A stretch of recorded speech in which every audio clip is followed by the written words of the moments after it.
जब माता काली ने रखा शिव के ऊपर पैर।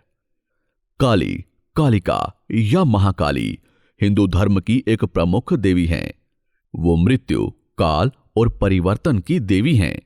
ये सुंदर रूप वाली भगवती पार्वती का काला और भयप्रद रूप है, जिसकी उत्पत्ति असुरों के संहार के लिए हुई थी। उनको विशेषतः बंगाल, ओडिशा और असम में पूजा जाता है। काली को शाक्त परंपरा की 10 महाविद्याओं में से एक भी माना जाता है। वैष्णो देवी में दाई पिंडी माता महाकाली की ही है। मां काली, भैरव और भगवान शिव को तामसिक देव कहा जाता है। इसमें मां काली की उत्पत्ति धर्म की रक्षा करने और असुरों का विनाश करने के लिए हुई। मां काली ने कई राक्षसों का वध किया, जैसे महिषासुर, छंदा और मुंडा, धूम्राक्ष, रक्तबीज आदि राक्षस।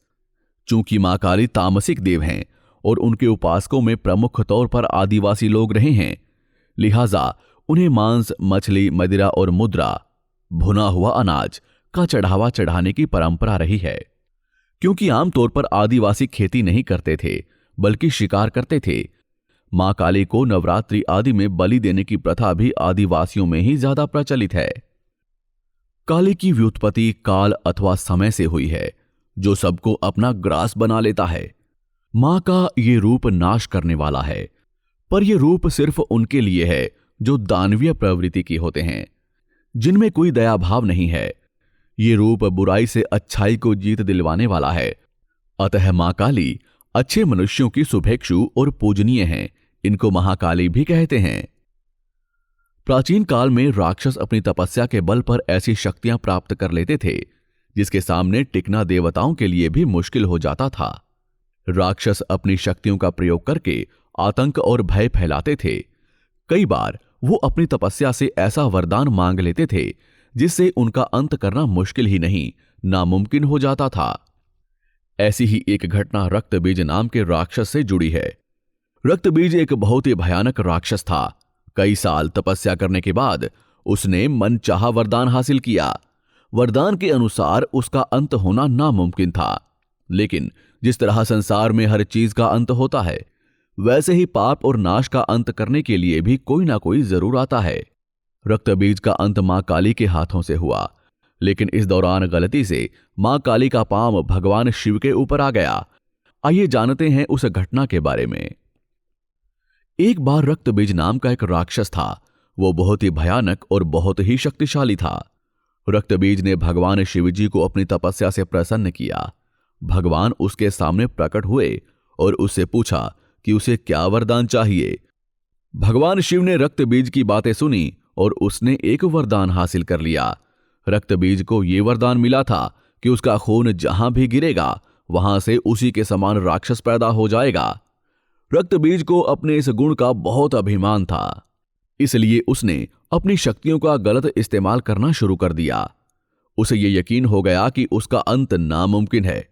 वरदान मिलने के बाद उसने धरती पे और स्वर्ग पे हाहाकार मचा दिया। वो ऋषियों और देवताओं को बहुत परेशान करने लगा। घमंड में चूर रक्तबीज ने देवताओं को युद्ध के लिए ललकारा। देवताओं को रक्तबीज के वरदान के बारे में कुछ पता नहीं था, इसलिए उन्होंने रक्तबीज के युद्ध का प्रस्ताव स्वीकार कर लिया। देवता रक्तबीज से लड़ने के लिए आ गए। खूब घमासान युद्ध के बाद रक्तबीज घायल हो गया और उसका काफी रक्त गिर गया। लेकिन जहां भी रक्तबीज का रक्त गिरता वहां से एक और रक्तबीज पैदा हो जाता। इसका परिणाम यह हुआ कि बहुत सारे रक्तबीज पैदा हो गए, जिन्हें हराने का कोई रास्ता देवताओं को दिखाई नहीं दे रहा था। देवताओं ने काफी समय तक सारे रक्तबीजों से लड़ने का प्रयास किया, लेकिन इतने सारे रक्तबीजों से लड़कर वो बहुत थक गए। घबराकर सभी देवता मां दुर्गा के पास पहुंचे और अपने प्राणों की भीख मांगने लगे। सारे देवताओं को पता था कि उनकी मदद मां दुर्गा ही कर सकती हैं। मां दुर्गा ने सबकी बात सुनी और उन्होंने रक्तबीज का नाश करने का निर्णय लिया। मां दुर्गा ने रक्तबीज के वध के लिए काली मां का रूप धारण कर लिया। वो युद्ध के लिए रक्तबीज के समक्ष पहुंची। रक्तबीज अपने घमंड में इतना चूर था कि उसने मां काली की शक्ति को अनदेखा कर दिया। रक्तबीज को देखकर मां काली क्रोध से भर उठी और अपनी जीभ को इतना फैला लिया कि सारे रक्तबीज उसमें समा गए। अब जहां भी रक्तबीज का रक्त गिरता मां काली उसे पी जाती। रक्त बीज को समाप्त करते हुए मां इतनी क्रोधित हो गई कि उनको शांत करना बहुत मुश्किल हो गया। सारे देवताओं ने मां काली को शांत करने की बहुत कोशिश की, लेकिन असफल रहे। रक्त बीज को खत्म करने के बाद भी मां बहुत ही क्रोध में थी और वो और विनाश करना चाहती थी। काली मां का ये रूप विनाशकारी हो सकता था, इसलिए सभी देवता भगवान शिव के पास पहुंचे। उन्होंने भगवान शिव को सब कुछ बताया कि कैसे रक्त बीज उनको परेशान करता था। इसलिए उन्होंने मां दुर्गा से मदद मांगी और मां ने काली का रूप लेकर रक्त बीज का वध कर दिया। देवताओं ने बताया कि मां काली का क्रोध उसके बाद से शांत नहीं हो रहा है और वो बोले कि आप ही मां का क्रोध शांत कर सकते हैं। भगवान शिव ने भी सारे देवताओं की बात ध्यान से सुनी। मां काली के क्रोध को शांत करना भगवान शिव के लिए भी आसान नहीं था, इसलिए भगवान शिव काली मां के मार्ग में लेट गए। क्रोधित मां काली ने जैसे ही भगवान शिव के ऊपर पांव रखा, वो झिझक कर ठहर गई और उनका गुस्सा शांत हो गया। इस तरह भगवान शिव ने देवताओं की मदद की और मां काली के गुस्से को शांत किया, जो सृष्टि के लिए भयानक हो सकता था। तो ये है कहानी मां काली के क्रोध की समाप्ति की। इस तरह भगवान शिव ने सृष्टि की रक्षा की, मां काली का पैर खुद पे रखवाकर।